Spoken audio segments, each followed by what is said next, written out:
Mr. Tolman, I'd like to go back to a concept that you raised earlier that I think is one of the really broad ideas we need to focus on here today, and that is that the advent of over-criminalization empowers rogue or politically motivated prosecutors to identify a person or target to prosecute rather than bringing criminal prosecutions based upon community needs, community safety, or the principles necessarily of fairness and equity. And you raised a particular example that I believe is instructive, and that is DA Alvin Bragg.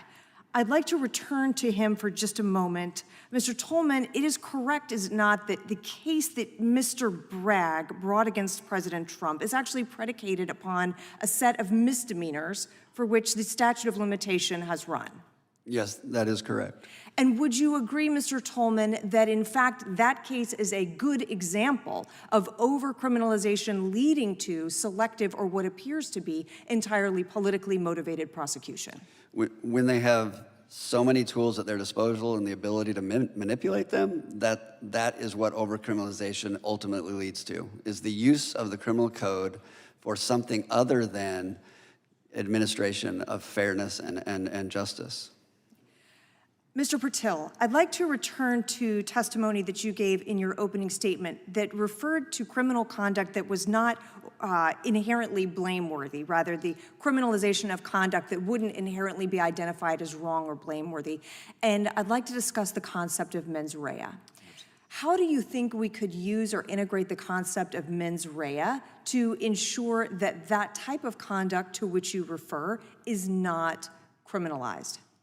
Well, I thank you for the question. The concept of mens rea is critical. I think it was Oliver Wendell Holmes who said, even a dog knows the difference between being tripped over and being kicked.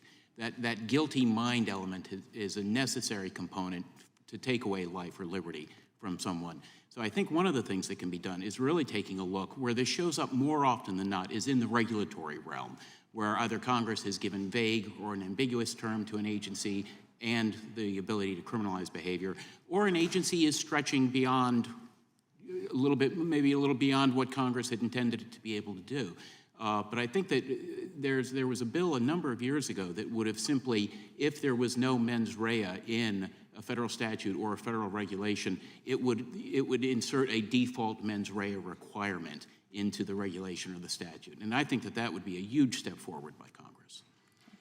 And Mr. McLaughlin, or Dr. McLaughlin, I'd like to go back to testimony you gave earlier as well. You used as an analogy the base realignment and closure commissions as a concept on how we might come at identifying all of these regulations and all of these things that we need to take account of and address as Congress. Would you go into some more detail there about your thoughts on how we might identify all of these regulatory agencies who have acted with such overreach and diminish the amount of these purported crimes that are out there? Sure. The Bragg Commissions was an example of, they put together a blue ribbon panel of experts to look at what can we get rid of, where we need to keep, what's essential. That's just one approach. I think another approach that we've seen be very effective in finding someone to go back and identify regulations that could be cut because they aren't accomplishing their purpose, but they're creating harm, is regulatory budgeting. And this is where you put the agencies themselves on the task of finding old regulations that they've written and that they can get rid of. And you say, if you want to make a new regulation, great, go do your job. But if you're going to do that, get rid of something that's on the books and has been there for 30 years that you think isn't effective anymore. And then you mentioned also that you particularly utilized data and research and analysis in your work in identifying where these problems might exist. Are there ways in which you think Congress could use the same types of tools to assist us in our work?